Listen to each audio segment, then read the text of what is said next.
ਵਾਹਿਗੁਰੂ ਜੀ ਕਾ ਖਾਲਸਾ ਵਾਹਿਗੁਰੂ ਜੀ ਕੀ ਫਤਿਹ। ਮੈਂ ਨਿਰਪ੍ਰੀਤ ਕੌਰ 1984 ਦੀ ਪੀੜਤ ਹਾਂ। ਤੁਹਾਨੂੰ ਸਾਰਿਆਂ ਨੂੰ ਪਤਾ ਹੀ ਹੋਣਾ ਕਿ 1984 'ਚ ਸਿੱਖ ਨਸਲਕੁਸ਼ੀ ਹੋਈ ਸੀ ਨਵੰਬਰ 'ਚ, ਜਦੋਂ ਇੰਦਰਾ ਗਾਂਧੀ ਦਾ ਕਤਲ ਹੋਇਆ ਸੀ। ਔਰ ਉਸ ਵੇਲੇ ਹਿੰਦੁਸਤਾਨ ਦੀ ਸਰਕਾਰ ਨੇ, ਰਾਜੀਵ ਗਾਂਧੀ ਨੇ ਇਹ ਇਨਡਾਇਰੈਕਟ ਵੇ ਕਹਿ ਕੇ ਆਪਣੇ ਗੁੰਡਿਆਂ ਕੋਲੋਂ ਸਿੱਖਾਂ ਨੂੰ ਮਰਵਾਇਆ ਸੀ, ਜਿੰਦੇ ਸਾੜੇ ਸੀ। ਆਪਾਂ ਇਹ ਨਹੀਂ ਕਹਿ ਸਕਦੇ ਕਿ ਇੱਕ ਪਾਰਟੀ ਨੇ ਕੀਤਾ। ਉਸ ਵੇਲੇ ਸਾਰਿਆਂ ਦੇ ਦਿਮਾਗ 'ਚ ਇੱਕੋ ਗੱਲ ਸੀ ਕਿ ਸਿੱਖਾਂ ਨੂੰ ਖਤਮ ਕਰਨਾ। ਸਾਰੇ ਇੱਕ ਪਾਸੇ ਸਿੱਖ ਵਰਸਸ ਹੋ ਗਿਆ ਸੀ। ਉਸ ਵੇਲੇ ਮੈਂ 16 ਸਾਲ ਦੀ ਸੀ। ਮੇਰੇ ਫਾਦਰ ਸਾਹਿਬ ਨੂੰ ਮੇਰੀ ਅੱਖਾਂ ਦੇ ਸਾਹਮਣੇ ਜਿੰਦਾ ਜਲਾਇਆ ਗਿਆ। ਮੇਰਾ ਸਾਰੀ ਇੰਟਰਵਿਊ ਨੈੱਟ 'ਤੇ ਪਈ ਵੀ ਹੈ ਕਿ ਮੈਂ ਇੱਕ ਇੱਕ ਦਾ ਨਾਂ ਲਿਆ, ਕਿੰਨੇ ਕਿੰਨੇ ਮਾਰਿਆ। ਔਰ ਤੁਹਾਨੂੰ ਪਤਾ ਹੀ ਹੋਣਾ ਕਿ ਵੀ ਪਿੱਛੇ ਜੀ ਮੈਂ ਭੁੱਖ ਹੜਤਾਲ 'ਤੇ ਵੀ ਬੈਠੀ ਸੀ 2013 'ਚ, ਜਦੋਂ ਇਹਨਾਂ ਨੇ ਸੱਜਣ ਕੁਮਾਰ ਨੂੰ ਬਰੀ ਕੀਤਾ। ਔਰ ਉਸ ਵੇਲੇ ਮੈਂ ਫਾਸਟ ਟਰੈਕ ਦੀ ਮੰਗ ਰੱਖੀ ਸੀ ਔਰ ਸਪੀਡ ਟਰਾਇਲ ਦੀ, ਅਤੇ ਜਿਸ ਦੇ ਨਾਲ ਸਾਡਾ ਕੇਸ ਚੱਲਿਆ। ਇਹ ਮੰਗਾਂ ਮੰਨੀਆਂ ਗਈਆਂ ਸੀ ਔਰ ਮੇਰਾ 2018 'ਚ ਉਹਨੂੰ ਸਜ਼ਾ ਹੋ ਗਈ ਸੀ। ਜਿਸ ਵੇਲੇ ਇਹ ਹਾਦਸਾ ਹੋਇਆ ਉਸ ਵੇਲੇ ਮੇਰੀ ਉਮਰ 16 ਸਾਲ ਸੀ। ਮੇਰੀ ਅੱਖਾਂ ਦੇ ਸਾਹਮਣੇ ਮੇਰੇ ਫਾਦਰ ਨੂੰ ਜਿੰਦਾ ਜਲਾਇਆ। ਮਾਰਨ ਵਾਲੇ ਵੀ ਕੋਈ ਦੂਰ ਦੇ ਨਹੀਂ ਸੀ, ਆਪਣੇ ਹੀ ਸੀ। ਸਾਡੇ ਉਸ ਕਲੋਨੀ ਦੇ ਲੋਕਾਂ ਨੇ ਹੀ ਮਾਰਿਆ। ਮੇਰੇ ਫਾਦਰ ਸਾਹਿਬ ਨੂੰ ਮਾਰਨ ਦੇ ਵਿੱਚ MP ਸੱਜਣ ਕੁਮਾਰ ਹੈ, ਉਹਦਾ ਭਾਂਜਾ ਬਲਵਾਨ ਖੋਖਰ ਜਿਹੜਾ ਕੌਂਸਲਰ ਸੀ, ਉਸ ਦਾ ਛੋਟਾ ਭਰਾ ਬਲਵਾਨ ਖੋਖਰ ਦਾ ਕਿਸ਼ਨ ਖੋਖਰ, ex-MLA ਮਹਿੰਦਰ ਯਾਦਵ, ਏਅਰਫੋਰਸ ਦਾ ਨੇਵੀ ਦਾ ਕੈਪਟਨ ਭਾਗਮਲ ਸਿੰਘ, ਔਰ ਇੰਸਪੈਕਟਰ NK ਕੌਸ਼ਿਕ ਨੇ ਮਾਚਿਸ ਦਿੱਤੀ ਸੀ, ਜਿਸ ਦੇ ਨਾਲ ਮੇਰੇ ਫਾਦਰ ਸਾਹਿਬ ਨੂੰ ਅੱਗ ਲਾਈ ਸੀ। ਮੈਂ ਗੁਰਦੁਆਰਾ ਸਾਹਿਬ ਨੂੰ, ਜਿਹੜਾ ਸਾਡੇ ਇਸ ਕੇਸ 'ਚ ਸਜ਼ਾ ਜੜੀ ਹੋਈ ਹੈ, ਅਗਵਾਈ ਵੀ ਮੇਰੀ ਹੈ ਗੁਰਦੁਆਰਾ ਸਾਹਿਬ ਦੇ ਉੱਤੇ ਕभी ਹਮਲਾ ਕਿੱਦਾਂ ਹੋਇਆ। ਮੈਂ ਉਹ ਸਾਰਾ ਵਾਕਿਆ ਦੱਸਿਆ। ਮੇਰੇ ਫਾਦਰ ਸਾਹਿਬ ਨੂੰ ਇਹਨਾਂ ਨੇ 3 ਵਾਰੀ ਅੱਗ ਲਾਈ ਆ। ਮੈਂ ਅੱਜ ਵੀ ਜਦੋਂ ਉਹ ਸੀਨ ਦੇਖਦੀ ਯਾਦ ਆਉਂਦਾ ਅਤੇ ਮੇਰੇ ਰੋਂਗਟੇ ਖੜ੍ਹੇ ਹੋ ਜਾਂਦੇ ਨੇ, ਕਿਉਂਕਿ ਮੇਰੀ ਫਾਦਰ ਸਾਹਿਬ ਨਾਲ ਅਟੈਚਮੈਂਟ ਬਹੁਤ ਸੀ। ਧੋਖੇ ਨਾਲ ਲਿਜਾ ਕੇ ਇਹਨਾਂ ਨੇ ਮੇਰੇ ਫਾਦਰ ਸਾਹਿਬ ਨੂੰ ਮਾਰਿਆ। ਅਸੀਂ 4 ਘੰਟੇ ਮੁਕਾਬਲਾ ਕੀਤਾ। ਸਾਡੀ ਗਲੀ ਸਿੱਖਾਂ ਦੀ ਸੀ, 2 ਗਲੀਆਂ ਅਗਲੀਆਂ ਉਹ ਸਾਰੀਆਂ ਮਾਰਤੀਆਂ ਇਹਨਾਂ ਨੇ। ਜਦੋਂ ਅਸੀਂ ਉੱਥੋਂ ਨਿਕਲੇ ਹਾਂ, ਮੈਂ ਘਰ ਜਦੋਂ ਗਈ ਆਪਣੇ ਫਾਦਰ ਸਾਹਿਬ ਨੂੰ ਸੜਦੇ ਦੇਖ ਕੇ ਮੈਂ ਵਾਪਸ ਗਈ ਹਾਂ। ਉੱਥੇ ਕਹਿ ਤੱਕ ਵੀ ਹੁਣ ਇਹਦਾ ਪਰਿਵਾਰ ਖ਼ਤਮ ਕਰ ਦੇਣਾ। ਮੈਂ ਘਰ ਜਾ ਕੇ ਕੀ ਦੇਖਿਆ, ਮੇਰੀ ਮਦਰ ਬੇਹੋਸ਼ ਪਏ ਆ ਅਤੇ ਪੁਲਿਸ ਸਾਡੇ ਘਰ ਖੜ੍ਹੀ ਆ ਔਰ ਸਾਡੇ ਘਰ ਨੂੰ ਅੱਗ ਲੱਗੀ ਆ। ਮਦਰ ਇਸ ਕਰਕੇ ਬੇਹੋਸ਼ ਸੀ ਕਿਉਂਕਿ ਸਾਡੇ 4 ਘੰਟੇ ਅਸੀਂ ਮੁਕਾਬਲਾ ਕੀਤਾ। ਉਸ ਵੇਲੇ ਫੱਟੜ ਹੋ ਗਏ ਸੀ ਮਦਰ। ਜਦੋਂ ਅਸੀਂ ਘਰੋਂ ਨਿਕਲੇ ਹਾਂ, ਏਅਰਫੋਰਸ ਦੀ ਗੱਡੀ ਸਾਨੂੰ ਆਈ, ਲਿਫਟ ਲਈ ਆ। ਸਾਡੇ ਗੁਆਂਢੀ ਏਅਰਫੋਰਸ 'ਚ ਸੀ। ਉਹਨਾਂ ਨੇ, ਮੇਰਾ ਸਭ ਤੋਂ ਛੋਟਾ ਭਰਾ ਜਿਹਦੀ ਉਮਰ 9 ਸਾਲ ਸੀ, ਔਰ ਨਾਲ ਉਹਦੀ ਗੁੱਤ ਕਰਕੇ ਮੇਰੀ ਫਰਾਕ ਪਾ ਕੇ ਉਹਨੂੰ ਲੈ ਗੱਡੀ ਆਈ ਹੈ ਅਤੇ ਸਾਨੂੰ ਲਿਫਟ ਮਿਲੀ। ਅਸੀਂ ਉਹਦੇ 'ਚ ਗਿਆ। ਜਦੋਂ ਅਸੀਂ ਜਾ ਰਹੇ ਸੀ ਉਸੇ ਰਸਤੇ 'ਚੋਂ ਆਇਆ, ਉਸ ਵਕਤ ਮੇਰੇ ਫਾਦਰ ਸਾਹਿਬ ਪੂਰੇ ਜਲ ਚੁੱਕੇ, ਸਿਰਫ ਇੱਕ ਪਿੰਨੀ ਰਹਿ ਗਈ ਸੀ।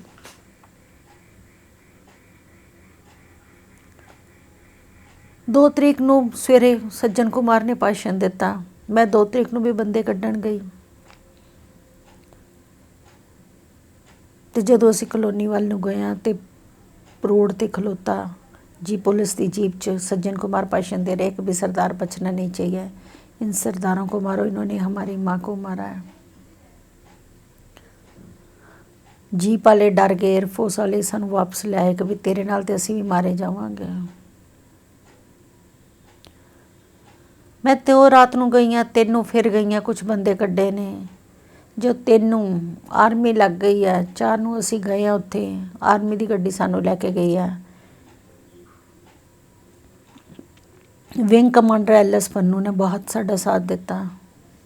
ਉਹ ਮੈਨੂੰ ਨਾਲ ਲੈ ਕੇ ਗਏ। ਸਾਡੀ ਕਲੋਨੀ 'ਚੋਂ ਆਖਿਆ ਚੜ੍ਹਨ ਨੂੰ, ਸਾਰਿਆਂ ਨੇ ਮਨਾ ਕਰਤਾ। ਕਹਿੰਦੇ ਫਿਰ ਮੈਂ ਕਿਹਾ ਆਂਟੀ ਮੈਂ ਨਾਲ ਚੱਲਣੀ ਆ, ਅਸੀਂ ਸਾਰੇ ਚੱਲਦੇ ਹਾਂ। ਜਦੋਂ ਅਸੀਂ ਸਾਰੇ ਗਏ ਹਾਂ ਅਤੇ ਮੇਰੇ ਫਾਦਰ ਦੀਆਂ ਉੱਥੇ ਇੰਨੀਆਂ ਕੈਸ਼ੀਅਸ ਪਈਆਂ ਸੀ ਸਾਰਿਆਂ ਦੀਆਂ। ਘਰਾਂ ਘਰੇ ਗਏ, ਦੇਖਿਆ ਤਾਂ ਸਾਡੇ ਘਰ ਨੂੰ ਹਜੇ ਧੂੰਆਂ ਲੱਗਿਆ ਸੀ। ਉਸ ਆਰਮੀ ਦੇ wing commander LS Pannu uncle ਨਾਲ ਅਤੇ ਆਰਮੀ ਦੀ ਸਪੋਰਟ ਨਾਲ ਫਾਰਮ ਦੇ ਵਿੱਚ 18 ਲਾਸ਼ਾਂ ਪਈਆਂ ਸੀ। ਸਾਡੇ ਉੱਤੇ ਲਾਗੇ ਫਾਰਮ ਸੀ ਕਹਿੰਦੇ। ਅਸੀਂ ਉਹ ਲਾਸ਼ਾਂ ਇਕੱਠੀਆਂ ਕਰਕੇ ਅਤੇ 18 ਲਾਸ਼ਾਂ ਦਾ ਸੰਸਕਾਰ ਕੀਤਾ। ਔਰ ਗਲੀ 'ਚ ਕਈ ਲਾਸ਼ਾਂ ਪਈਆਂ ਸੀ ਜਿਨ੍ਹਾਂ ਨੂੰ ਉਸ ਵੇਲੇ ਇਕੱਠੀਆਂ ਕਰਕੇ ਅਸੀਂ ਸੰਸਕਾਰ ਕੀਤੇ। ਉਸ ਤੋਂ ਬਾਅਦ ਅਸੀਂ ਉਹ ਟਾਈਮ ਦੇਖਿਆ, ਕੈਂਪਾਂ 'ਚ ਰਹੇ, ਧੱਕੇ ਖਾਧੇ। ਮੈਨੂੰ ਪਤਾ ਨਹੀਂ ਸੀ, ਮੇਰੀ ਬੇਵਕੂਫੀਆਂ ਨਾ ਸਮਝੀਆਂ, ਮੈਂ ਬਰਦਾਸ਼ਤ ਨਹੀਂ ਕਰ ਸਕੀ। ਮੈਂ ਚੁੱਪ ਨਹੀਂ ਹੋਈ। ਮੈਂ ਕਿਹਾ ਮੇਰੇ ਫਾਦਰ ਸਾਹਿਬ ਨੂੰ ਇਹਨਾਂ ਨੇ ਮਾਰਿਆ। ਮੈਂ ਉਹਨਾਂ ਦੇ ਨਾਂ ਲਏ। ਉਲਟਾ ਮੈਨੂੰ ਸਪੋਰਟ ਦੇਣ ਨੂੰ ਇਹ ਲੋਕ ਉਹਨਾਂ ਨੂੰ ਸਰਕਾਰ ਸਪੋਰਟ ਦੇਣ ਲੱਗ ਗਏ ਔਰ ਮੇਰੇ 'ਤੇ ਮੈਨੂੰ ਧਮਕੀਆਂ ਦਿੱਤੀਆਂ। ਮੈਨੂੰ ਮਾਰਨ ਨੂੰ ਵੀ ਬੰਦੇ ਭੇਜੇ। ਦਸੰਬਰ 'ਚ ਇਹਨਾਂ ਨੇ ਵਿੰਗ ਕਮਾਂਡਰ ਐਲਐਸ ਪੰਨੂ ਨੂੰ ਮਾਰਤਾ ਔਰ ਐਕਸੀਡੈਂਟਲ ਮੌਤ ਸ਼ੋਅ ਕੀਤੀ, ਕਿਉਂਕਿ ਵਿੰਗ ਕਮਾਂਡਰ ਐਲਐਸ ਪੰਨੂ ਮੈਨੂੰ ਸਪੋਰਟ ਕਰਦੇ ਸੀ। ਔਰ ਉਸ ਤੋਂ ਬਾਅਦ ਮੇਰੇ ਘਰ ਦੇ ਡਰ ਗਏ। ਮੇਰੇ ਘਰਦਿਆਂ ਨੇ ਮੈਨੂੰ ਪੰਜਾਬ ਪੜ੍ਹਨੇ ਪਾਤਾ, ਜਿੱਥੇ ਮੈਂ ਕਾਲਜ 'ਚ ਮਨ 'ਚ ਹੋਰ ਰੋਸ ਆਇਆ ਕਿ ਇੱਕ ਮੇਰਾ ਘਰ-ਬਾਰ ਸਾੜਤਾ, ਮੇਰੇ ਫਾਦਰ ਨੂੰ ਮਾਰਤਾ, ਹੁਣ ਮੇਰੇ ਪਰਿਵਾਰ ਤੋਂ ਵੀ ਮੈਨੂੰ ਦੂਰ ਕਰ ਰਹੇ ਆ। ਮੈਂ ਫੈਡਰੇਸ਼ਨ ਜੁਆਇਨ ਕਰ ਲਈ, ਆਲ ਇੰਡੀਆ ਸਿੱਖ ਸਟੂਡੈਂਟ ਫੈਡਰੇਸ਼ਨ। ਦਿੱਲੀ 'ਚ ਟਰਾਂਜ਼ਿਸਟਰ 85 'ਚ ਟਰਾਂਜ਼ਿਸਟਰ ਬੰਬ ਕਾਂਡ ਹੋਇਆ, ਉਹਦੇ 'ਚ ਵੀ ਇਹਨਾਂ ਨੇ ਮੈਨੂੰ ਫਸਾਉਣ ਦੀ ਪੂਰੀ ਕੋਸ਼ਿਸ਼ ਕੀਤੀ। ਪਰਮਾਤਮਾ ਦੀ ਕਿਰਪਾ ਨਾਲ ਮੈਂ ਉਹਦੇ 'ਚ ਵੇਲੇ ਬਚ ਗਈ। ਉਸ ਵੇਲੇ ਵੀ ਘਰਦਿਆਂ ਨਾਲ ਬੜਾ ਪੈਸਾ ਲੱਗਾ। 1986 'ਚ ਮੈਂ ਫੈਡਰੇਸ਼ਨ 'ਚ ਸੀ। ਇੱਕ ਖਾੜਕੂ ਸਿੰਘ ਨਾਲ ਮੇਰੇ ਆਨੰਦ ਕਾਰਜ ਵੀ ਹੋਏ ਔਰ ਅਸੀਂ ਦਿੱਲੀ ਗਏ ਹਾਂ ਆਪਣੇ ਕੰਮ ਨੂੰ। ਇਹ ਕਿਸੇ ਨੇ ਵਿੱਚ ਮੁਖਬਰੀ ਕਰਤੀ, ਕਹਿੰਦੇ ਨੇ ਜੇ ਇੱਥੇ ਹਰੀ ਸਿੰਘ ਨਲਵੇ ਵਰਗੇ ਹੈਗੇ ਸਿੱਖ ਕੌਮ 'ਚ ਬਹਾਦਰ, ਅਤੇ ਡੋਗਰੇ ਵਰਗੇ ਵੀ, ਧਿਆਨ ਸਿੰਘ ਡੋਗਰੇ ਵਰਗੇ ਵੀ ਵਿੱਚ ਹੈਗੇ, ਵਿੱਚ ਕਿਸੇ ਨੇ ਮੂੰਹ ਮਾਰਤਾ। ਸਾਡਾ ਮਿਸ਼ਨ ਵੀ ਨਾਕਾਮਯਾਬ ਹੋਇਆ ਔਰ ਇਹ ਫੜੇ ਗਏ।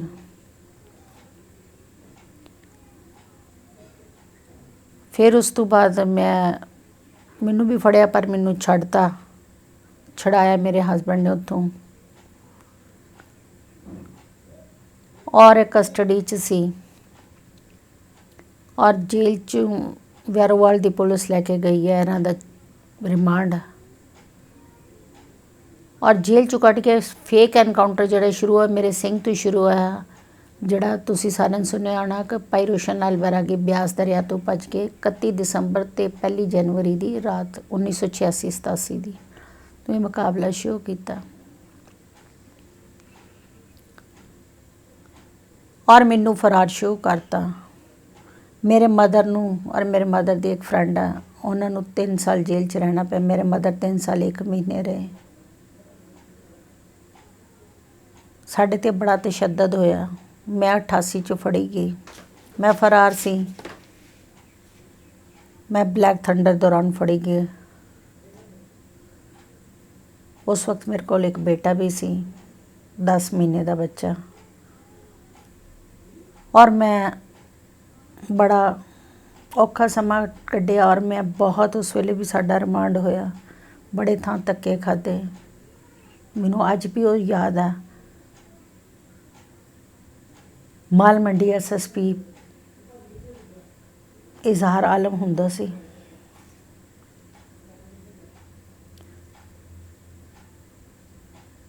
ਮੈਨੂੰ 5-6 ਦਿਨ ਹੋ ਗਏ ਸੀ ਪਾਣੀ ਪੀਤੇ ਨੂੰ। ਮੈਂ ਪਾਣੀ ਮੰਗਿਆ, ਮੈਂ ਕਿਹਾ ਪਾਣੀ,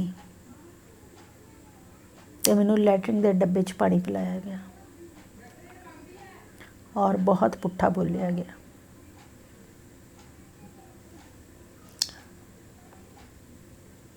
ਉਸ ਤੋਂ ਬਾਅਦ ਜੇਲ੍ਹਾਂ 'ਚ ਰਹੇ, ਧੱਕੇ ਖਾਧੇ। ਕੋਈ ਕਿਸੇ ਲਈ ਹੁਣ ਤਾਂ ਫਿਰ ਵੀ ਬੜੀਆਂ ਮੀਡੀਆ ਹੋ ਗਿਆ, ਬੜੇ ਲੋਕ ਕਰਦੇ ਨੇ। ਉਸ ਵੇਲੇ ਤਾਂ ਪਰਛਾਈ ਰਿਸ਼ਤੇਦਾਰ ਕੀ ਆਪਣੇ ਘਰ ਦੇ ਹੀ ਨਹੀਂ ਸੀ ਆਉਂਦੇ। ਜਿਹੜਾ ਜਾਂਦਾ ਸੀ ਮਗਰ ਉਹਨੂੰ ਹੀ ਪੁਲਿਸ ਤੰਗ ਕਰਦੀ ਸੀ ਅਤੇ ਡਰਦਾ ਕੋਈ ਜਾਂਦਾ ਵੀ ਨਹੀਂ ਸੀ।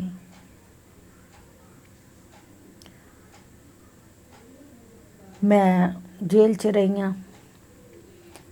90 'ਚ ਮੈਨੂੰ ਜ਼ਮਾਨਤ ਮਿਲੀ ਦਿੱਲੀੋਂ, ਮੈਨੂੰ ਟਰਾਂਸਫਰ ਫਿਰ ਅੰਮ੍ਰਿਤਸਰ ਕੀਤਾ।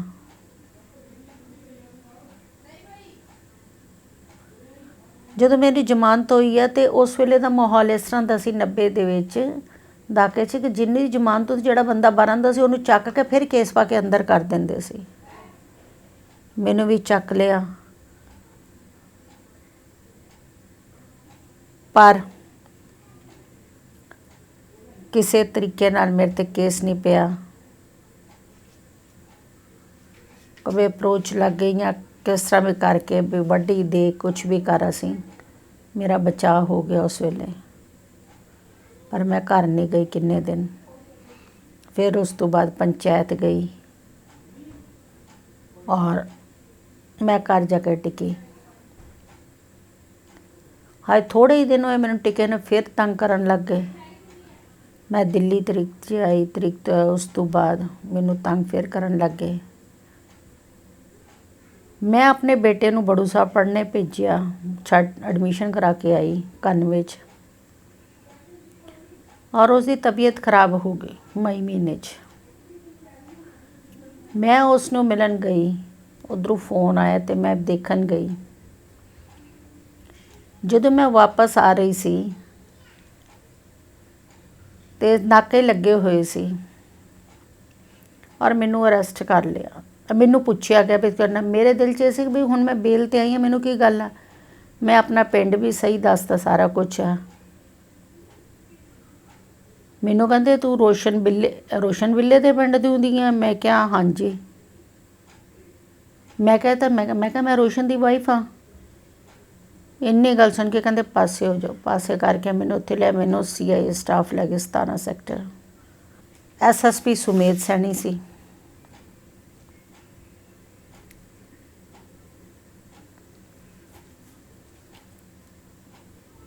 ਔਰ ਮੈਨੂੰ ਬਹੁਤ ਉਸ ਵੇਲੇ 1 ਹਫ਼ਤਾ ਬਹੁਤ ਟੌਰਚਰ ਕੀਤਾ। ਕਿਸ ਤਰ੍ਹਾਂ ਟੌਰਚਰ ਕਰਦੇ ਸੀ? ਬਹੁਤ ਜ਼ਿਆਦਾ ਮੇਰੀਆਂ ਲੱਤਾਂ ਦੇ ਰੋਲਰ ਫਿਰੇ, ਮੈਨੂੰ ਇਲੈਕਟ੍ਰਿਕ ਸ਼ੌਕ ਦਿੱਤਾ। ਮੈਨੂੰ ਉਸ ਵੇਲੇ ਵੀ ਬੜਾ ਮਾਰਿਆ ਸੀ।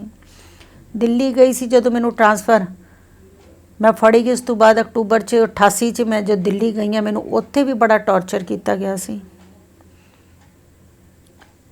ਮੈਨੂੰ ਇੰਨਾ ਬੁਰੀ ਤਰ੍ਹਾਂ ਕੀਤਾ ਮੈਂ ਤੁਹਾਨੂੰ ਦੱਸ ਨਹੀਂ ਸਕਦੀ। ਇਹ ਏਡਾ ਘਟੀਆ ਬੰਦਾ ਹੈ ਸੁਮੇਧ ਸੈਣੀ, ਇਹਨੇ ਇਹ ਕੀਤਾ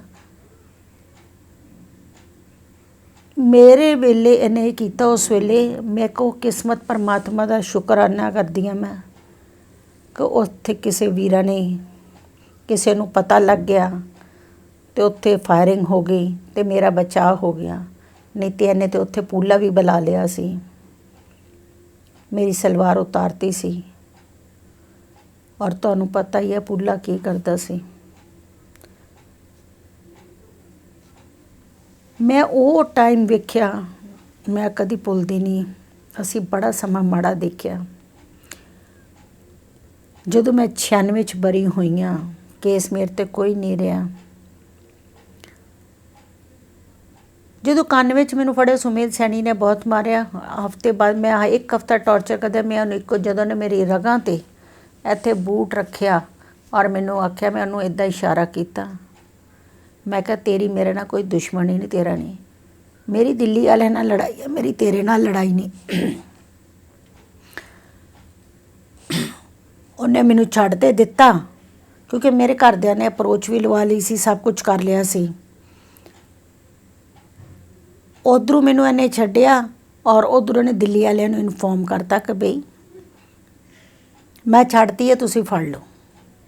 ਕਿਉਂਕਿ ਐਨਕਾਊਂਟਰ ਸਪੈਸ਼ਲਿਸਟ ਹੁੰਦਾ ਸੀ ਦਿੱਲੀ 'ਚ ਰਾਠੀ, ਉਹਨੇ ਬਹੁਤ ਤੰਗ ਕੀਤਾ ਸੀ ਮੇਰੇ ਮਦਰ ਹੋਰਾਂ ਨੂੰ। ਤਸੀਹੇ ਬੜੇ ਦਿੱਤੇ, ਮੇਰੇ ਬ੍ਰਦਰ ਨੂੰ ਬੜੇ ਤਸੀਹੇ ਦਿੱਤੇ, ਦੋਨਾਂ ਨੂੰ। ਜਦ ਜੀ ਕਰਦਾ ਸੀ ਇਹਨਾਂ ਨੂੰ ਚੱਕ ਲੈਂਦੇ ਸੀ, ਜਦ ਜੀ ਕਰਦਾ ਛੱਡ ਦਿੰਦੇ ਸੀ। ਇਹੀ ਹਾਲ ਸਾਡਾ ਕਰਦੇ ਸੀ। ਸਾਨੂੰ ਕੰਮਕਾਜ ਵੀ ਨਹੀਂ ਕਰਨ ਦਿੱਤਾ। ਜਦੋਂ ਮੈਂ ਹੋਈਆਂ ਬਾਹਰ ਆਈਆਂ, ਮੈਨੂੰ ਫਿਰ ਪੁਲਿਸ ਤੰਗ ਕਰਨ ਲੱਗੀ। ਘਰਦਿਆਂ ਨੇ ਸੋਚਿਆ ਕਿ ਸ਼ਾਇਦ ਇਹਦਾ ਵਿਆਹ ਕਰ ਦਾਂਗੇ ਕਿ ਬਈ ਇਹ ਸੈੱਟ ਹੋ ਜਾਊਗੀ। ਮੈਂ ਪਹਿਲੀ ਜ਼ਿੰਦਗੀ ਨਾਲੋਂ ਵੀ ਜ਼ਿਆਦਾ ਨਰਕ ਭੋਗਿਆ।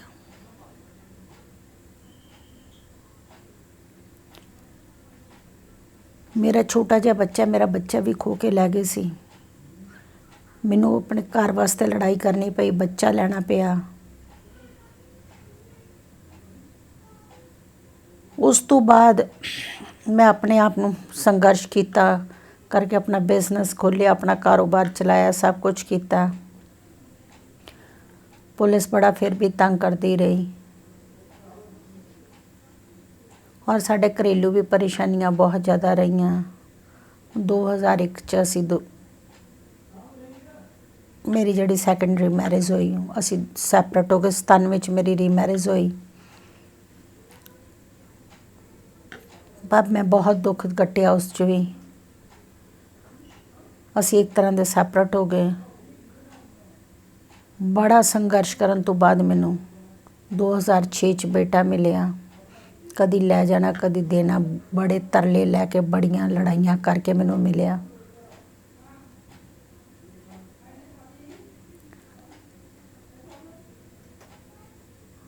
ਉਸ ਤੋਂ ਬਾਅਦ ਮੈਂ ਆਪਣੇ ਦਮ 'ਤੇ ਘਰਦਿਆਂ ਦੇ ਕੋਲ, ਪੇਰੈਂਟਸ ਕਾਫੀ ਤਗੜੇ ਸੀ, ਮਦਰ ਹੋਣੀ, ਉਹਨਾਂ ਨੇ ਮੈਨੂੰ ਕਾਫੀ ਸਪੋਰਟ ਕੀਤੀ। ਮੈਂ ਆਪਣਾ ਬਿਜ਼ਨਸ ਖੋਲ੍ਹਿਆ, ਐਕਸਪੋਰਟ ਦਾ ਆਪਣਾ ਐਕਸਪੋਰਟ ਹਾਊਸ ਬਣਾਇਆ ਔਰ ਬਹੁਤ ਵਧੀਆ ਲਾਰਜ ਸਕੇਲ 'ਤੇ ਮੈਂ ਲੈ ਕੇ ਗਈ। ਔਰ ਇਕੱਲਾ ਆਪਣਾ ਹੀ ਨਹੀਂ, ਮੈਂ 84 ਦੇ ਪਰਿਵਾਰਾਂ ਦਾ ਵੀ ਕੀਤਾ। ਆਪਣੇ ਕੇਸ ਵੀ ਲੜਦੀ ਰਹੀ, ਹੋਰਨਾਂ ਦੇ ਵੀ ਕੇਸ ਚੱਕੇ। ਨਾਨਾਵਤੀ ਕਮਿਸ਼ਨ ਬਣਿਆ। ਨਾਨਾਵਤੀ ਕਮਿਸ਼ਨ 'ਚ ਸਾਡਾ ਕੇਸ ਰੀਓਪਨ ਹੋਇਆ। CBI ਨੇ ਮੈਨੂੰ ਲੱਭਿਆ ਕੀਤਾ ਔਰ ਮੈਂ ਗਵਾਹੀਆਂ ਦਿੱਤੀਆਂ ਉਹਨਾਂ ਨੂੰ। ਮੈਂ ਕਿਹਾ ਤੁਸੀਂ ਕੀ ਕਰ ਸਕਦੇ ਹੋ? ਉਹ ਕਹਿੰਦੇ ਅਸੀਂ ਤੁਹਾਨੂੰ ਲੱਭ ਰਹੇ ਹਾਂ। ਉਹ ਕਹਿੰਦੇ ਕਿ ਤੇਰਾ ਕੇਸ ਫਾਦਰ ਦਾ ਬਦਲਾ ਲਿਆ ਜਾ ਸਕਦਾ, ਤੂੰ ਹੁਣ ਕਲਮ ਦੀ ਲੜਾਈ ਲੜ, ਅਸੀਂ ਤੇਰਾ ਸਾਥ ਦਾਂਗੇ। ਤੁਸੀਂ ਇੰਜ ਕਰੋ, ਕਦੇ ਗਵਾਹ ਲੱਭ ਕੇ ਦਿਓ। ਮੈਂ ਗਵਾਹ ਲੱਭ ਕੇ ਔਰ ਇਹਨਾਂ ਸਾਰਿਆਂ ਨੂੰ ਅਸੀਂ ਕੇਸ ਰਜਿਸਟਰਡ ਹੋਏ 2010 'ਚ ਔਰ ਇਹ ਕੇਸ ਚੱਲਿਆ 2013 'ਚ। ਸੱਜਣ ਕੁਮਾਰ ਬਰੀ ਹੋ ਗਿਆ, ਬਾਕੀਆਂ ਨੂੰ ਸਜ਼ਾ ਹੋਈ। ਮੈਂ ਭੁੱਖ ਹੜਤਾਲ 'ਤੇ ਬੈਠੀ, ਜ਼ਬਰਦਸਤੀ ਮੈਨੂੰ ਭੁੱਖ ਹੜਤਾਲ 'ਤੇ ਉਠਾਇਆ। ਉੱਥੇ ਵੀ ਰਾਜਨੀਤੀ ਚੱਲੀ। ਪਰ ਜਿਹੜੀਆਂ ਮੇਰੀਆਂ 2 ਮੰਗਾਂ ਸੀ, ਫਾਸਟ ਟਰੈਕ ਹੈ, ਉਹ ਹੋ ਗਿਆ ਔਰ ਮੈਨੂੰ 2018 ਚ ਉਹ ਵੀ ਸੱਜਣ ਕੁਮਾਰ ਵੀ ਅੰਦਰ ਗਿਆ, ਜਿਹਨੂੰ 3 ਸਾਲ ਦੀ ਸਜ਼ਾ ਹੋਈਆਂ ਸੀ ਦੋਵਾਂ ਨੂੰ, ਕਿਸ਼ਨ ਖੋਖਰ ਔਰ ਮਹਿੰਦਰ ਯਾਦਵ ਨੂੰ, XMLA ਨੂੰ। ਉਹਨਾਂ ਨੂੰ 10-10 ਸਾਲ ਦੀ ਹੋ ਗਈ ਔਰ ਸਾਰੇ ਅੰਦਰ ਨੇ। ਔਰ ਇਹ ਕੇਸ ਲੜਨੇ ਕੋਈ ਸੌਖੇ ਨਹੀਂ ਹੈ ਮੇਰੇ ਲਈ। ਮੈਨੂੰ ਬਹੁਤ, ਆਪਾਂ ਸਾਰੇ ਕਈ ਵਾਰੀ ਕਹਿ ਦਿੰਦੇ ਹਾਂ, ਕਈ ਲੋਕ ਕਹਿ ਦਿੰਦੇ ਨੇ, ਕਈਆਂ ਨੇ ਸਾਨੂੰ ਆਖਿਆ ਕਿ ਵੀ ਬਾਹਰਲੇ ਕਹਿੰਦੇ ਨੇ ਕਿ ਵੀ ਇਹ 84 ਦਾ ਕੁਛ ਨਹੀਂ ਹੋਇਆ, ਕਿ ਲੋਕ ਗਵਾਹ ਬੈਠ ਜਾਂਦੇ ਨੇ। ਮੈਂ ਕਿਸੇ ਦੀ ਕੀ ਗੱਲ ਕਰਨੀ, ਮੈਂ ਆਪਣੀ ਗੱਲ ਕਰਨੀ ਆ ਕਿ ਵੀ ਮੈਂ ਕੇਸਾਂ ਵੱਲ ਧਿਆਨ ਦਿੱਤਾ, ਮੈਂ ਆਪਣੇ ਘਰ ਵੱਲ ਧਿਆਨ ਨਹੀਂ ਦਿੱਤਾ। ਕਿਉਂਕਿ ਮੇਰੇ ਕੋਲ ਇੰਨਾ ਕੁਛ ਹੋਣ ਦੇ ਬਾਵਜੂਦ ਮੈਂ ਅੱਜ ਰੋਡ 'ਤੇ ਆ ਗਈ ਹਾਂ। ਜਿਨ੍ਹਾਂ ਵਿਚਾਰਿਆਂ ਕੋਲ ਕੁਛ ਨਹੀਂ, ਜਿਨ੍ਹਾਂ ਦੇ ਕੋਲ ਰੋਟੀ ਖਾਣ ਨੂੰ ਨਹੀਂ ਹੈਗਾ, ਜੋ ਮੇਰੇ ਵਾਂਗੂ ਇੱਦਾਂ ਕਰਦੇ ਉਹ ਤਾਂ ਮਰ ਜਾਂਦੇ ਵਿਚਾਰੇ। ਕਿਉਂਕਿ ਪਿੱਛੋਂ ਬੈਕ ਨਹੀਂ ਹੈਗੇ, ਕੋਈ ਸਾਥ ਨਹੀਂ ਦਿੰਦਾ। ਗੱਲਾਂ ਆਪਾਂ ਸਾਰੇ ਕਰਦੇ ਨੇ ਇੱਕ ਦੂਜੇ ਨਾਲ, ਪਰ ਪਤਾ ਉਦੋਂ ਲੱਗਦਾ ਜਦੋਂ ਆਪਣੇ 'ਤੇ ਵਿਪਤਾ ਪੈਂਦੀ ਆ। ਕੇਸਾਂ ਦੇ ਚੱਕਰ ਦੇ ਵਿੱਚ ਫੈਕਟਰੀ ਵੱਲ ਧਿਆਨ ਨਹੀਂ ਦਿੱਤਾ। ਕੇਸਾਂ ਦੇ ਚੱਕਰ 'ਚ ਮੇਰਾ ਇਹੋ ਹਾਲ ਹੋਇਆ। ਮੈਂ ਇੱਕ ਸਵੇਰ ਸੋਮਵਾਰ ਤੋਂ ਲੈ ਕੇ ਸ਼ੁੱਕਰਵਾਰ ਤੱਕ ਸਾਡੀ ਕੋਰਟ 'ਚ ਬਿੱਲ ਉਹ ਹੁੰਦੀ ਸੀ, ਟਰਾਇਲ ਹੁੰਦੀ ਸੀ। ਸ਼ਨੀਵਾਰ ਐਤਵਾਰ ਤੋਂ ਸ਼ਨੀਵਾਰ ਨੂੰ ਵੀ ਬੈਠ ਕੇ ਡਿਸਕਸ ਕਰਨਾ ਪੈਂਦਾ ਸੀ।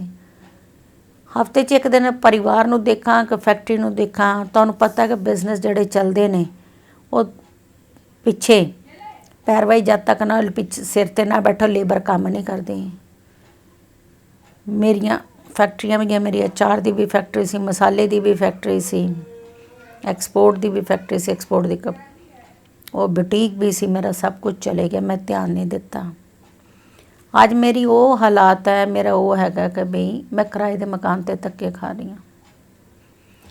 8-8 9-9 ਮਹੀਨੇ ਦਾ ਮੇਰਾ ਕਿਰਾਇਆ, ਹੁਣ ਵੀ ਇਸ ਵੇਲੇ ਮੇਰੇ ਸਿਰ 'ਤੇ 9 ਮਹੀਨੇ ਦਾ ਕਿਰਾਇਆ ਹੈਗਾ। ਬੱਚੇ ਮੈਨੂੰ ਪਤਾ ਮੈਂ ਬੜੀ ਮੁਸ਼ਕਿਲ ਨਾਲ ਪੜ੍ਹਾਈ ਨੇ ਕਿਸ ਤਰ੍ਹਾਂ ਕੀਤਾ। ਮੈਂ ਇੰਗਲੈਂਡ ਗਈ ਸੀ, ਜਦੋਂ ਕੇਸ ਦੌਰਾਨ ਮੈਂ ਗਈ ਹਾਂ, ਬੜੀ ਸਪੋਰਟ ਕੀਤੀ ਆ ਉੱਥੇ ਦੀ ਸੰਗਤ ਨੇ, ਇਹ ਨਹੀਂ ਅਸੀਂ ਕਹਿ ਸਕਦੇ, ਪਰ ਕੇਸਾਂ ਲਈ ਪਰ ਮੇਰਾ ਆਪਣਾ ਸਭ ਕੁਝ ਚਲੇ ਗਿਆ। ਕਿਉਂਕਿ ਜਦੋਂ ਮੈਂ ਕੇਸਾਂ ਵੱਲ ਨਾ, ਦੋਨੋਂ 'ਚ ਇੱਕ ਚੀਜ਼ ਹੋਣੀ ਸੀ, ਜੇ ਮੈਂ ਕੇਸਾਂ ਵੱਲ ਧਿਆਨ ਦਿੰਦੀ ਤੇ ਮੇਰਾ ਕਾਰੋਬਾਰ ਚਲੇ ਗਿਆ, ਜੇ ਮੈਂ ਕਾਰੋਬਾਰ ਵੱਲ ਧਿਆਨ ਦਿੰਦੀ ਤਾਂ ਮੈਂ ਕੇਸ ਨਹੀਂ ਸੀ ਚਲਾ ਸਕਦੀ। ਤੇ ਮਨ ਵਿੱਚ ਗਿਲਾ ਵੀ ਕਿਸੇ ਤੇ ਕੋਈ ਨਹੀਂ ਹੈਗਾ, ਕਿਉਂਕਿ ਸਾਡੇ ਮਰੇ ਸੀ, ਅਸੀਂ ਤਾਂ ਲੜਨਾ ਹੀ ਸੀ। ਮੇਰੇ ਮਦਰ ਬਿਮਾਰ ਨੇ, ਹੁਣ ਉਹਨਾਂ ਦਾ ਵੀ ਬਿਜ਼ਨਸ, ਉਹ ਮੈਨੂੰ ਕਿੰਨਾ ਕੁ ਦਿੰਦੇ ਰਹੇ ਉਹਨਾਂ ਦੇ ਵੀ ਆ। ਜਨਵਰੀ ਤੋਂ ਮੇਰੇ ਮਦਰ ਬਿਮਾਰ ਨੇ, ਉਹਨੇ ਅਚਾਨਕ ਇੱਕਦਮ ਹਾਰਟ 'ਚ ਪ੍ਰੋਬਲਮ ਹੋਈ, ਦਿੱਲੀ 'ਚ ਸਾਡੇ ਗਲਤ ਸਟੰਟ ਪੈ ਗਏ, ਔਰ 2-3 ਮਹੀਨੇ ਸੀ ਉੱਥੇ ਧੱਕੇ ਖਾਂਦੇ ਰਹੇ। ਮਾਰਚ ਮਹੀਨੇ 'ਚ ਮੈਂ ਜ਼ਬਰਦਸਤੀ ਆਪਣੇ ਮਦਰ ਨੂੰ ਆਪਣੇ ਕੋਲ ਲਿਆਈ ਕਿ ਸ਼ਾਇਦ ਇੱਥੇ ਦੇ ਹਵਾ ਪਾਣੀ ਬਦਲੇਗਾ ਤੇ ਫਰਕ ਪੈ ਜਾਏਗਾ, ਕਿਉਂਕਿ ਉੱਥੇ ਪ੍ਰਦੂਸ਼ਣ ਬੜਾ ਦਿੱਲੀ 'ਚ। ਪਰ ਰਾਤ ਹੀ ਕੱਟੀ ਉਹਨਾਂ ਨੇ, ਸਵੇਰੇ ਫਿਰ ਉਹਨਾਂ ਨੂੰ ਅਟੈਕ ਹੋ ਗਿਆ, ਆਰਟਰੀ ਬਰਸਟ ਹੋ ਗਈ, ਉਹਨਾਂ ਦੀ ਓਪਨ ਹਾਰਟ ਸਰਜਰੀ, ਕੋਈ ਨਾ ਕੋਈ ਉਹਨਾਂ ਨੂੰ ਪ੍ਰੋਬਲਮ ਹੈ, ਆਈ ਜਾ ਰਹੀ ਆ। ਮੈਂ ਉਹਨਾਂ ਦੀ ਵੀ ਕੇਅਰ ਕਰ ਰਹੀ ਹਾਂ। ਉੱਧਰ ਮੇਰਾ ਬ੍ਰਦਰ ਦਿੱਲੀ 'ਚ ਬਿਮਾਰ ਪਿਆ, ਉਹਦੇ ਵੀ ਲੀਵਰ 'ਚ ਪ੍ਰੋਬਲਮ ਆਈ ਹੈ। ਤੇ ਸਾਰੇ ਮੈਂ ਇਕੱਲੇ, ਮੇਰੇ 'ਤੇ ਬਹੁਤ ਪਰੇਸ਼ਾਨੀਆਂ ਚੱਲ ਰਹੀਆਂ ਨੇ। ਪਹਿਲਾਂ ਮੈਂ ਕੰਮ ਵਾਲੀਆਂ ਵੀ ਰੱਖੀਆਂ ਸੀ, ਸਭ ਕੁਝ ਸੀ, ਸਾਰਾ ਹੈਗਾ ਸੀ। ਜਦੋਂ ਮੇਰਾ ਸਾਰਾ ਕੁਝ ਖਤਮ ਹੋ ਗਿਆ, ਹੁਣ ਮੈਂ ਆਪਣੇ ਆਪ ਆਪਣਾ ਘਰ ਦਾ ਕੰਮ ਆਪ ਕਰਦੀ ਹਾਂ, ਮਦਰ ਨੂੰ ਵੀ ਆਪ ਦੇਖਦੀ ਹਾਂ, ਲੁੱਕ ਆਫਟਰ ਕਰ ਰਹੀ ਹਾਂ। ਬੇਟੀ ਨੂੰ ਮੈਂ ਖੋਲ੍ਹ ਕੇ ਦਿੱਤੀ ਸੀ ਬੁਟੀਕ ਹੈ, ਲੋਕਡਾਊਨ ਦੇ ਵੇਲੇ। ਜਨਵਰੀ ਤੋਂ ਨਹੀਂ ਸੀ ਕੰਮ ਕਰ ਸਕੇ, ਕਿਉਂਕਿ ਦਿੱਲੀ ਰਹਿਣਾ, ਕਦੀ ਕਿਸੇ ਨੇ ਜਾਣਾ ਕਦੀ ਕਿਸੇ ਨੇ, ਮੈਂ ਪਰਮਾਨੈਂਟ ਉੱਥੇ ਦਿੱਲੀ ਰਹਿ ਪਈ ਮਦਰ ਕੋਲ। ਲੋਕਡਾਊਨ ਦੇ ਵੇਲੇ ਮਾਰਚ ਮਹੀਨੇ ਤੋਂ ਸਾਡਾ ਕੰਮ ਉਹ ਵੀ ਨਹੀਂ ਚੱਲ ਰਿਹਾ, ਸਾਰਾ ਕੰਮ ਖਤਮ ਹੈ, ਉਸ 'ਤੇ ਬੈਠੇ ਆ। ਕੇਸ ਕਰਨੇ ਚਲਾਉਣੇ ਗੱਲ ਇੱਕ ਹੋਰ ਤਰ੍ਹਾਂ ਦੀ ਹੁੰਦੀ ਆ, ਪਰ ਮਨ ਵਿੱਚ ਇੱਕ ਹੈ ਸੀ ਕਿ ਵੀ ਮੈਂ ਲੜਨਾ ਕੇਸ, ਮੈਂ ਉਹਨੂੰ ਅੰਦਰ ਕਰਨਾ, ਇਹ ਮੇਰੇ ਅੰਦਰ ਜਨੂਨ ਸੀ, ਉਹ ਮੈਂ ਕਰਕੇ ਛੱਡਿਆ। ਪਰ ਦਿੱਕਤ ਵੀ ਨਹੀਂ, ਦਿਲ 'ਚ ਕੁਛ ਗਿਲਾ ਵੀ ਨਹੀਂ ਹੈਗਾ, ਪਰ ਮੈਨੂੰ ਗੁਆਚਣ ਦਾ ਗਮ ਵੀ ਨਹੀਂ ਹੈਗਾ, ਕਿਉਂਕਿ ਜੋ ਮੇਰਾ ਮਕਸਦ ਸੀ ਮੈਂ ਉਹ ਮਕਸਦ 'ਚ ਤਾਂ ਕਾਮਯਾਬ ਹੋ ਗਈ। ਜਿਹਨੇ ਮੈਨੂੰ ਜੇਲਾਂ ਕਟਾਈਆਂ, ਅੱਜ ਉਹ ਵੀ ਤਾਂ ਜੇਲ੍ਹ 'ਚ, ਉਹਨੂੰ ਵੀ ਤਾਂ ਅਹਿਸਾਸ ਹੈ ਨਾ ਕਿ ਮੈਂ ਇੱਕ MP ਹੋਣ ਦੇ ਬਾਵਜੂਦ ਅੱਜ ਜੇਲ੍ਹ 'ਚ ਹਾਂ। ਇਸ ਕਰਕੇ ਮੈਨੂੰ ਕੋਈ ਗਿਲਾ ਵੀ ਨਹੀਂ ਹੈਗਾ। ਮੈਂ ਆਣਖ ਨਾਲ ਜਿਉਣ ਵਾਲੇ ਪਰਿਵਾਰ ਦੇ ਵਿੱਚ ਜੰਮੀ ਪਲੀ ਹਾਂ, ਕਿਉਂਕਿ ਸਾਡੀ ਜਿਹੜੀ ਬੈਕਗਰਾਊਂਡ ਹੈ ਉਹ ਬੜੀ ਹੀ ਸਟਰੋਂਗ ਹੈ। ਪਰਿਵਾਰ ਇੱਕ ਐਸਾ ਸੀ ਜਿਹਨੇ ਹਮੇਸ਼ਾ ਸਾਨੂੰ ਸਿੱਖਿਆ ਇਹੀ ਦਿੱਤੀ ਹੈ ਕਿ ਵੀ ਅਣਖ ਨਾਲ ਜੀਣਾ। ਮੇਰੇ ਜਿਹੜੇ ਮਦਰ ਨੇ, ਉਹਨਾਂ ਨੇ ਪੰਜਾਬੀ ਸੂਬੇ ਦੇ ਵੇਲੇ ਗ੍ਰਿਫਤਾਰੀਆਂ ਕੀਤੀਆਂ, ਲੜਾਈਆਂ ਲੜੀਆਂ, ਔਰ ਉਹਨਾਂ ਨੇ ਜੇਲ੍ਹਾਂ ਵੀ ਕੱਟੀਆਂ, ਇਸ ਕਰਕੇ ਕੋਈ ਮਹਿਸੂਸ ਨਹੀਂ ਕੀਤਾ। ਫਾਦਰ ਸਾਹਿਬ ਨੇ, ਉਹਨਾਂ ਨੇ ਵੀ ਜਿਹੜੇ ਸਾਡੇ ਦਾਦੇ ਪੜਦਾਦੇ ਜੈਤੋ ਦੇ ਮੋਰਚੇ 'ਚ ਲੜਾਈਆਂ ਲੜੀਆਂ, ਗ੍ਰਿਫਤਾਰੀਆਂ ਦਿੱਤੀਆਂ। ਪਿੱਛੋਂ ਮੇਰੇ ਫਾਦਰ ਜਿਹੜੇ ਹੈਗੇ ਪਾਕਿਸਤਾਨ ਦੇ ਸਿਆਲਕੋਟ ਜ਼ਿਲ੍ਹੇ ਦੇ ਨੇ, ਦੁੱਖ ਉਹਨਾਂ ਨੇ ਬੜਾ ਦੇਖਿਆ, ਅਤੇ ਇਸ ਕਰਕੇ ਮੈਂ ਮਹਿਸੂਸ ਵੀ ਨਹੀਂ ਕੀਤਾ ਕਰਦੀ। ਕਈ ਵਾਰੀ ਆਉਂਦਾ ਵੀ ਹੈ, ਅਤੇ ਪਰ ਮੈਂ ਯਾਦ ਕਰਦੀ ਹਾਂ ਉਹ ਟਾਈਮ ਨੂੰ। ਮੇਰੇ ਫਾਦਰ ਸਾਹਿਬ, ਮੇਰੇ ਮਦਰ ਹੋਣੀ, ਅਤੇ ਹੁਣ ਵੀ ਦੱਸਦੇ, ਮੇਰੇ ਫਾਦਰ ਸਾਹਿਬ ਹੋਣੀ ਦੱਸਦੇ ਹੁੰਦੇ ਸੀ ਕਿ ਵੰਡ ਵੇਲੇ ਅਸੀਂ ਸਾਡੇ ਕੋਲ ਕੀ ਸੀ। ਮੇਰੇ ਦਾਦਾ ਜੀ ਦਰੋਗਾ ਸੀ, ਜੋ ਛੱਡ ਗਏ ਸਾਰਾ ਕੁਝ, ਔਰ ਇੱਥੇ ਆ ਕੇ ਕੀ ਕੁਛ ਉਹਨਾਂ ਨੂੰ ਝੱਲਣਾ ਪਿਆ। ਅਤੇ ਇਹ ਸਾਰੀਆਂ ਚੀਜ਼ਾਂ ਰੱਖ ਕੇ ਅਤੇ ਜਦ ਯਾਦ ਆਉਂਦੀਆਂ ਨੇ, ਇਹ ਗੱਲ ਹੈ ਕਿ ਵੀ ਅਸੀਂ ਇੰਨਾ ਕੁਝ ਬਰਦਾਸ਼ਤ ਕਰਨ ਦੇ ਬਾਵਜੂਦ ਅਸੀਂ ਕਿਸੇ ਅੱਗੇ ਝੋਲੀ ਵੀ ਨਹੀਂ ਅੱਡ ਸਕਦੇ ਕਿ ਵੀ ਸਾਡੇ ਇਹ ਹਾਲਾਤ ਨੇ, ਸਾਨੂੰ ਦਿਓ, ਸਾਡੀ ਮਦਦ ਕਰੋ, ਕਿਉਂਕਿ ਕਹਿੰਦੇ ਵੀ ਸ਼ਰਮ ਆਉਂਦੀ ਆ। ਜਦੋਂ ਯਾਦ ਆਉਂਦਾ, ਜੇ ਕਈ ਵਾਰੀ ਦਿਲ ਡੋਲਦਾ ਤੇ ਇਸ ਕਰਕੇ ਨਹੀਂ ਡੋਲਦਾ, ਮਨ ਨੂੰ ਪੱਕਾ ਕਰ ਲਈਦਾ। ਕਿਉਂਕਿ ਫਾਦਰ ਸਾਹਿਬ ਹੁਣੀ ਦੱਸਦੇ ਨੇ ਕਿ ਜਦੋਂ ਅਸੀਂ ਆਏ, ਉਹਨਾਂ ਦੀ ਹਵੇਲੀ ਏਡੀ ਤਗੜੀ ਸੀ। ਪਿੰਡ ਕਾਂਪੁਰ, ਸਿਆਲਕੋਟ ਦੇ ਲਾਗੇ ਪਿੰਡ ਕਾਂਪੁਰ ਦੇ ਨੇ। ਉਹ ਦੱਸਦੇ ਸੀ ਕਿ ਵੀ ਸਾਡੀ ਹਵੇਲੀ ਏਡੀ ਉੱਚੀ ਸੀ ਕਿ ਊਂਠ ਦੇ ਉੱਤੇ ਬੰਦਾ ਬੈਠਾ ਵੀ ਸਿੱਧਾ ਲੰਘ ਜਾਂਦਾ ਸੀ। ਅਤੇ ਲਾਗੇ ਲਾਗੇ ਪਿੰਡਾਂ 'ਚ ਉਹਨਾਂ ਦੀ ਇੰਨੀ ਠੁੱਕ ਸੀ, ਜਿਹੜੇ ਸਾਡੇ ਦਾਦੇ ਪੜਦਾਦੇ ਜੋ ਕਰਦੇ ਸੀ ਅਤੇ ਲੋਕ ਉਸ ਗੱਲ ਮੁੱਕਰਦੇ ਨਹੀਂ ਸੀ। ਉਹ ਹਾਂ ਕਰਦੇ ਸੀ ਕਿਸੇ ਦਾ ਕਰਦੇ ਨੇ, ਅਤੇ ਲੋਕ ਫੈਸਲੇ ਕਰਾਉਣ ਆਉਂਦੇ ਹੁੰਦੇ ਸੀ। ਔਰ ਉਹਨਾਂ ਨੇ ਇੰਨਾ ਟਾਈਮ ਵੇਖਿਆ ਬੁਰਾ। ਉਹ ਇੱਕ ਵਾਰ ਦੀ ਵਾਕਿਆ ਦੱਸਦੇ ਨੇ ਕਿ ਵੀ ਉਹਨਾਂ ਦੇ ਕੋਲ ਰੋਟੀ ਖਾਣ ਲਈ ਵੀ ਪੈਸੇ ਨਹੀਂ ਸੀ ਹੁੰਦੇ ਉਸ ਵੇਲੇ। ਅੱਜ ਤਾਂ ਸਾਡੇ ਕੋਲ ਸਭ ਕੁਛ ਹੈ। ਦੱਸਦੇ ਨੇ ਕਿ ਵੀ ਅਸੀਂ ਕਿੱਦਾਂ ਸਰਵਾਈਵ ਕੀਤਾ, ਕਿੰਨਾ ਕੁਝ ਸਫ਼ਰ ਕੀਤਾ। ਮੇਰੇ ਫਾਦਰ ਸਾਹਿਬ ਦਿੱਲੀ ਆ ਗਏ, ਆਰਮੀ 'ਚ ਹੋ ਗਏ। ਉਸ ਤੋਂ ਬਾਅਦ ਰਿਟਾਇਰ ਹੋਣ ਤੋਂ ਬਾਅਦ ਆਪਣਾ ਬਿਜ਼ਨਸ ਲਾਰਜ ਸਕੇਲ 'ਤੇ ਲੈ ਗਏ। ਇੱਕ ਵਾਰ ਦਾ ਵਾਕਿਆ ਦੱਸਦੇ ਨੇ, ਕਈ ਵਾਰੀ ਅਸੀਂ ਬਹੁਤ ਖਰਚਾ ਕਰਦੇ ਹੁੰਦੇ ਸੀ, ਬਹੁਤ ਸ਼ੋਰ ਪਾਉਂਦੇ ਸੀ, ਅਤੇ ਉਹਨਾਂ ਨੇ ਸਾਨੂੰ ਚੁੱਪ ਕਰਾਉਣਾ, ਦੱਸਣਾ। ਸਾਡਾ ਢੱਗੇ ਮਰ ਗਏ ਹਲ ਜੋਤਣ ਵਾਲੇ, ਅਤੇ ਇਹਨਾਂ ਦੇ ਕੋਲ ਪੈਸੇ ਨਹੀਂ। ਉਸ ਵੇਲੇ ਕਿਹੜੇ ਫੋਨ ਫਾਨ ਹੁੰਦੇ ਸੀ। ਅਤੇ ਮੇਰੇ ਫਾਦਰ ਸਾਹਿਬ ਕੁਦਰਤੀ ਪਿੰਡ ਗੱਡੀ ਲੈ ਕੇ ਗਏ, ਅਤੇ ਇੱਕ ਢੱਗੇ ਦੀ ਇੱਕ ਜੋੜੀ ਮਿਲਦੀ ਬਲਦਾਂ ਦੀ, ਇੱਕ ਪਾਸੇ ਢੱਗਾ ਅਤੇ ਦੂਜੇ ਪਾਸੇ ਮੇਰੇ ਤਾਇਆ ਜੀ ਅਤੇ ਹਲ ਚਲਾ ਰਹੇ। ਅੱਗੇ ਫਾਦਰ ਸਾਹਿਬ ਜਿਹੜੇ ਹੁੰਦੇ ਸਿੱਧੇ ਪਿੰਡ ਜਾਂਦੇ ਹੁੰਦੇ ਸੀ, ਉਦੋਂ ਪਿੱਛੇ ਸਿੱਧੇ ਮੋਟਰ 'ਤੇ ਚਲੇ ਗਏ ਬੰਬੀ 'ਤੇ। ਜਦ ਦੇਖਿਆ ਉਹਨਾਂ ਨੇ ਨਾ, ਅਤੇ ਉਹ ਰੋ ਪਏ ਕਿ ਤੁਸੀਂ ਮੈਨੇ ਕਿ ਮੈਂ ਤਾਂ ਇੰਨਾ ਕਿ ਵੀ ਉਹਨਾਂ ਨੇ ਕਿਹਾ ਕਿ ਸਾਡੇ ਕੋਲ ਪੈਸੇ ਹੀ ਨਹੀਂ ਸੀ, ਤੂੰ ਥੋੜ੍ਹੇ ਦਿਨ ਪਹਿਲਾਂ ਤਾਂ ਸਾਨੂੰ ਪੈਸੇ ਦੇ ਕੇ ਗਏ ਸੀ, ਉਹ ਦੋਵੇਂ ਢੱਗੇ ਮਰ ਗਏ, ਅਤੇ ਅਸੀਂ ਤੈਨੂੰ ਕਿਹੜੇ ਮੂੰਹ ਨਾਲ ਕਹਿੰਦੇ ਕਿ ਵੀ ਇਹ। ਅਤੇ ਮੇਰੇ ਫਾਦਰ ਸਾਹਿਬ ਰੋ ਪਏ ਕਿ ਵੀ ਇਹ ਹਾਲਾਤ ਨੇ, ਸਾਨੂੰ ਕਈ ਵਾਰੀ ਦੱਸਣਾ। ਅਤੇ ਅਸੀਂ ਉਹ ਚੀਜ਼ਾਂ ਯਾਦ ਕਰਕੇ ਅਤੇ ਮਨ ਨੂੰ ਇਹ ਆ ਜਾਂਦਾ ਸੰਤੁਸ਼ਟੀ ਹੁੰਦੀ, ਪਰਮਾਤਮਾ ਤੇਰਾ ਸ਼ੁਕਰ ਆ ਰੋਟੀ 'ਤੇ ਖਵਾ ਰਹੇ ਹਨ। ਮੇਰੇ ਮਾਤਾ ਜੀ ਨੇ ਜਿਹੜੇ ਉਹ ਪੰਜਾਬੀ ਸੂਬੇ ਮੋਰਚੇ 'ਚ ਉਹਨਾਂ ਨੇ ਗ੍ਰਿਫਤਾਰੀਆਂ ਦਿੱਤੀਆਂ। ਉਸ ਵੇਲੇ ਸੀ, ਉਸ ਤੋਂ ਬਾਅਦ ਉਹਨਾਂ ਨੂੰ ਵੀ ਬੜੀਆਂ ਪਰੇਸ਼ਾਨੀਆਂ ਆਈਆਂ। ਉਸ ਵੇਲੇ ਉਹਨਾਂ ਦਾ ਮਕਲਾਵਾ ਨਹੀਂ ਸੀ। ਬੜੇ ਲੋਕ ਕਹਿੰਦੇ, ਬੜਾ ਮੇਰੇ ਫਾਦਰ ਸਾਹਿਬ ਦੱਸ ਦਿੰਦੇ ਨੇ ਕभी ਮੈਨੂੰ ਕਿਹਾ ਕਿ ਵੀ ਇਹ ਜਿਹੜੀ ਜੇਲ੍ਹ 'ਚ ਰਹਿ ਕੇ ਆਈ ਹੈ ਵੀ ਨਾ, ਨਿਰਮਲ ਸਿੰਘ ਨਿੰਮੇ, ਫਾਦਰ ਸਾਹਿਬ ਨੂੰ ਨਿੰਮਾ ਕਹਿੰਦੇ, ਨਿੰਮੇ ਵੀ ਆਪਾਂ ਨਹੀਂ ਲਿਆਉਣੀ, ਵੀ ਤੇਰਾ ਹੋਰ ਵਿਆਹ ਕਰ ਦਾਂਗੇ। ਪਰ ਮੇਰੇ ਦਾਦਾ ਜੀ ਦਾ ਜ਼ੋਰ ਸੀ। ਮੇਰੇ ਦਾਦਾ ਜੀ ਨੇ ਮੇਰੇ ਫਾਦਰ ਸਾਹਿਬ ਨੂੰ ਕਿਹਾ ਵੀ ਤੂੰ ਕੀ ਸੋਚਦਾ, ਕੀ ਗੱਲ ਆ। ਕਹਿੰਦੇ ਆਪਾਂ ਇਹ ਕੰਮ ਨਹੀਂ ਕੀਤਾ, ਨਾ ਕਰਨਾ। ਉਹ ਕਿਹੜੀ ਚੋਰੀ ਯਾਰੀ 'ਚ ਗਈ ਆ, ਕੌਮਲੇ ਗਈ ਆ, ਆਪਾਂ ਉੱਥੇ ਹੀ ਜਾਣਾ, ਉੱਥੋਂ ਹੀ ਮਕਲਾਵਾ ਲੈ ਕੇ ਆਉਣਾ। ਮੇਰੇ ਫਾਦਰ ਸਾਹਿਬ ਵੀ ਕਹਿੰਦੇ ਨਹੀਂ, ਮੈਂ ਵੀ ਇਹੀ ਰਾਏ ਮੇਰੀ ਵੀ, ਮੈਂ ਨਹੀਂ ਕਿਸੇ ਦੀ ਸੁਣਦਾ। ਉਹਨਾਂ ਨੇ ਇੰਨੇ ਸੰਘਰਸ਼ ਕੀਤਾ ਉਸ ਵੇਲੇ ਵੀ। ਫਿਰ ਉਸ ਤੋਂ ਬਾਅਦ 84 'ਚ ਉਹਨਾਂ ਨੂੰ ਮਾਰ ਪਈ। ਉਸ ਤੋਂ ਬਾਅਦ ਹੁਣ 3 ਸਾਲ 1 ਮਹੀਨੇ ਜੇਲ੍ਹ ਕੱਟੀ। ਉਹਨਾਂ ਨੂੰ ਮੇਰੇ ਕਰਕੇ ਕਿੰਨਾ ਟੌਰਚਰ ਕਰਨਾ ਪਿਆ। ਮੇਰੀ ਗਵਾਹੀ ਮੁਕਰਾਉਣ ਦੇ ਵੇਲੇ ਉਹਨਾਂ ਨੂੰ, ਇਹਨਾਂ ਸੱਜਣ ਕੁਮਾਰ ਦੇ ਬੰਦੇ, ਉਹਨਾਂ ਨੂੰ ਕੋਠੇ 'ਤੇ ਸੁੱਟਤਾ। ਉਹਨਾਂ ਦੀਆਂ ਦੋਨੋਂ ਲੱਤਾਂ ਟੁੱਟ ਗਈਆਂ ਔਰ ਫੜੇ ਗਏ ਜਦੋਂ। ਕਿੰਨਾ ਰਿਮਾਂਡ ਉਹਨਾਂ ਨੇ ਬਰਦਾਸ਼ਤ ਕੀਤਾ। ਉਹਨਾਂ ਨੂੰ ਕਰੰਟ ਵੀ ਲੱਗੇ, ਰੱਸੇ ਪੁੱਠਾ ਵੀ ਟੰਗਿਆ ਉਹਨਾਂ ਨੂੰ, ਸਭ ਕੁਛ ਉਹਨਾਂ ਨੇ ਸਹਾਇਆ ਸਾਰਿਆ। ਫਿਰ ਉਸ ਤੋਂ ਬਾਅਦ ਹੁਣ ਵੀ ਉਹਨਾਂ ਦੇ ਅੰਦਰ ਹਜੇ ਵੀ ਜਜ਼ਬਾ, ਦੇਖੋ ਆਪਰੇਸ਼ਨ ਹੋਣ ਦੇ ਬਾਵਜੂਦ ਵੀ ਹਜੇ ਵੀ ਉਹ ਡੋਲਦੇ ਨਹੀਂ। ਕਹਿੰਦੇ ਨੇ, ਗੱਲ ਕਹਿੰਦੇ ਮੈਂ ਤਾਂ ਕਹਿੰਦੀ ਹਾਂ ਹਜੇ ਵੀ ਕੰਮ ਕਰ ਲਾਂ। ਕਈ ਵਾਰੀ ਮੈਂ ਥੱਕ ਜਾਂਦੀ, ਹਜੇ ਵੀ ਨੇ ਕਹਿੰਦੇ ਮੈਂ ਤਾਂ ਤੇਰੇ ਜਿੱਡੀ ਸੀ ਨਾ, ਤੇਰੇ ਜਿੰਨੀ ਮੈਂ ਤਾਂ ਬੜਾ ਕੰਮ ਕਰ ਲੈਂਦੀ ਸੀ। ਉਹਨਾਂ ਦੇ ਅੰਦਰ ਹਜੇ ਵੀ ਬੜਾ ਕੰਮ ਕਰਨ ਦਾ, ਅਤੇ ਉਹਨਾਂ ਨੂੰ ਦੇਖ ਕੇ ਉਹਨਾਂ ਦੀ ਪ੍ਰੇਰਨਾ ਲੈਂਦੀ ਹਾਂ ਮੈਂ। ਉੱਥੋਂ ਵੀ ਦੇਖ ਕੇ ਮੇਰਾ ਮਨ ਨਹੀਂ ਡੋਲਦਾ।